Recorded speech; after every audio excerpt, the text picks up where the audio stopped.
Fala, rapaziadinha, essa é a quarta semana de devlog do aplicativo aí que eu estou desenvolvendo aqui no canal. Esses vídeos aqui eles estão sendo muito úteis para que eu me esforce a continuar desenvolvendo. E tá funcionando bem, então eu vou continuar fazendo esses vídeos e a ideia aqui é continuar até ter uma versão, a primeira versão, né, entre aspas, estável, assim. E seria um ponto do desenvolvimento em que eu me sinto confortável e é um ponto do projeto que eu me sentiria confortável de abrir o projeto open source e talvez publicar em alguma loja alternativa que não seja o Google Play, talvez eu não sei como é que vai ser a questão de publicação nas lojas. Bom, mas dito isso, essa semana ela é a semana mais curtinha, né, em questão de coisas que eu consegui fazer.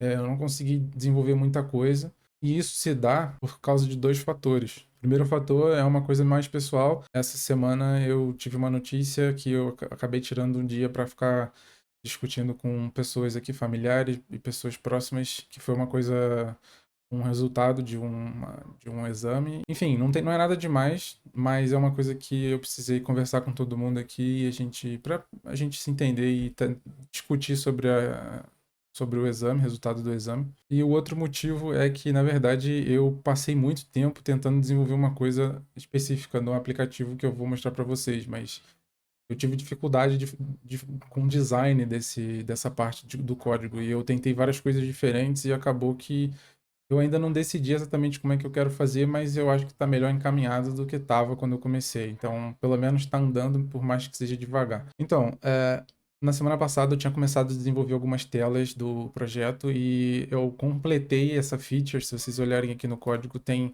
essa feature de autenticação. Ela tem todas as telas agora desenvolvidas e eu vou mostrar para vocês aqui como é que está até o momento. Mas o ponto aqui é que, apesar de elas estarem desenvolvidas, a lógica dos estados, dos componentes e tudo mais, ela ainda não está funcionando. As funcionalidades ainda não estão implementadas, né? Porque eu decidi fazer com que fosse uma biblioteca para o cliente. E eu vou mostrar para vocês essa biblioteca para o cliente que eu estou falando, mas antes disso, vou mostrar aqui como é que está o fluxo. Se vocês olharem o design, essa parte aqui, né? Então a gente tem o sign up. O login ainda não foi implementado, tá? Mas a gente teria o sign up aqui. Ele faz essa parte aqui de sign up, coloca o nome e aí vem para essa parte aqui de setup de relay e aí volta para cá, tá? Então vou mostrar para vocês como é que tá. Então clicando em sign up, a gente tem aqui a chave já sendo gerada. Não, na última vez que eu mostrei ela estava mocada, mas ela já tá sendo gerada. Então se vocês olharem aqui essa chave aleatória, eu teria que abrir de novo para mostrar, mas essa chave aleatória. Para continuar aqui a gente precisa copiar, certo? Aí ele copia aqui, beleza. Agora liberou o botão, vamos continuar. E agora a gente consegue adicionar um nome aqui. O nome precisa ter pelo menos 3 caracteres, né? Mas, enfim, eu talvez mude essa lógica. Mas você precisa botar o seu nome aqui, continua. E agora vem para aquela parte do relay que eu estava falando. Aqui você tem a opção de usar o relay recomendado, que esse aqui está mocado, ele não está funcionando, né? Então seria como é que vai ficar no futuro, né? Aqui seria você botando o seu próprio relay. Aqui você tem a opção de adicionar um relay, então você botaria a URL aqui, testa a conexão, e aí ele vai testar a conexão, né, fazendo esses processos aqui. Então, enquanto está testando a conexão, ele vai mostrar o carregamento. Se tiver tudo certinho, ele mostra OK e libera o botão. Se tiver algum problema na hora de testar a conexão, ele vai deixar você testar de novo. E aqui, se a URL ela estiver escrita de maneira inválida, né? Então, eu não tenho essa funcionalidade ainda, mas eu posso mostrar para vocês as telas, como é que elas estão no momento. Se vocês olharem aqui, eu tenho essa função aqui de preview e eu estou passando um preview parameter provider aqui e eu tenho vários estados, né, para essa tela. Então aqui eu consigo ver vários estados diferentes. Vamos botar assim para a gente ver melhor. Então a gente consegue ver passando alguns estados como é que a tela reage, né? Isso aqui é o código de fato. Então, aqui a gente tem o relay oficial, como é que fica. Aqui a gente teria o usuário clicando aqui, né? Isso é aquilo que eu mostrei agora, né? Então, o usuário bota ali, carregamento. Aqui seria o estado de servidor respondendo, né? O relay está respondendo, aqui algum problema no relay, aqui, né? O erro. Então tá bem fiel aqui ao design, né? Que eu fiz, vocês podem ver. Esse aqui, né, é o código de fato. Aqui, essa aqui é a tela, né? Ela ainda, como eu falei, ainda não está completa, ainda tem funcionalidades que eu preciso implementar, mas pelo menos a parte dos componentes aqui e do estado, ela está funcionando bem. Se a gente voltar aqui, né, vamos botar aqui só para continuar, mas vamos selecionar o recomendado, clicando em continuar, a gente vem para essa tela e aqui a gente vem para a tela de mapa que não tem nada, né? Mas aqui seria a tela de usuário autenticado e aqui o usuário ele conseguiria começar a utilizar a aplicação de fato. Bom, eu falei que eu passei uma parte tentando desenvolver uma biblioteca em específico e eu tive muita dificuldade, e é justamente o contato de um aplicativo, né, de um cliente com o protocolo. Então, eu estou tentando desenvolver uma biblioteca que vai facilitar o uso do protocolo pelos clientes. Nesse caso aqui, o aplicativo Android. Então, se vocês for verem aqui, é essa biblioteca aqui de client.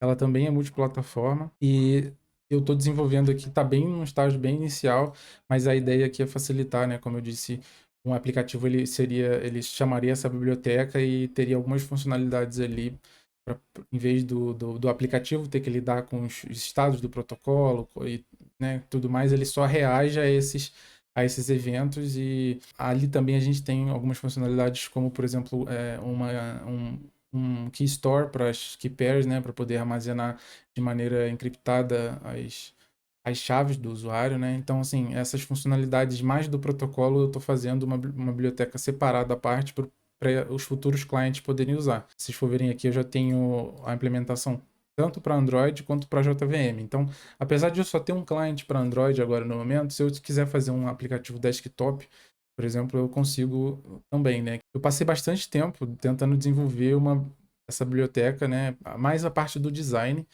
e, né, como é que ela quais são as funcionalidades que vão ficar expostas para os usuários dessa biblioteca, né? Para os clientes.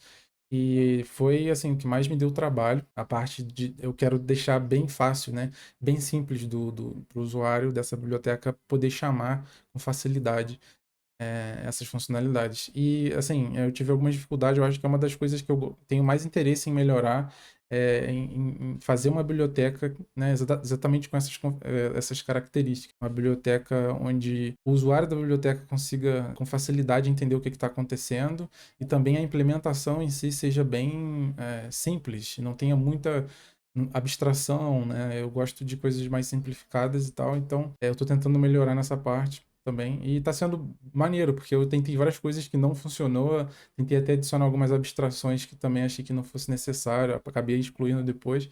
Então tá sendo bem positivo para mim essa parte. Bom, para terminar o vídeo, eu queria só fazer um comentário aqui. Eu falei que eu seria bem transparente em questão com o uso de inteligência artificial, e nessa parte do design dessa biblioteca eu usei bastante assim para poder entender várias formas que eu poderia fazer. E cara, é uma coisa que eu percebi que a IA ela tende a fazer é adicionar muita complexidade para as coisas, sabe? E isso é uma coisa que eu tô tentando evitar ao máximo, sabe? E então sempre que eu descrevo o meu problema, o que que eu tô tentando resolver para uma inteligência artificial, ela dá um resultado ali, né? Às vezes um resultado ruim, porque falta contexto e tal, mas a maioria das vezes é uma coisa muito complexa, com muita abstração e, sabe, com muitas partes que se movem. E eu tentei implementar algumas dessas soluções e acabou que no final só serviu para mostrar que as implementações ali não era do meu agrado, sabe? A IA ajudou bastante a ver muitas formas, vários designs diferentes que eu poderia utilizar, e isso é muito bom porque você acaba abrindo o seu leque ali de opções, né? E então foi bem útil nesse cenário. Mas como eu disse, a maioria das ideias que a IA ali ela estava me sugerindo, eu acabei não utilizando porque eu achava complexo demais e que no futuro, se eu tivesse que olhar de novo o código, provavelmente eu não ia entender o que estava acontecendo.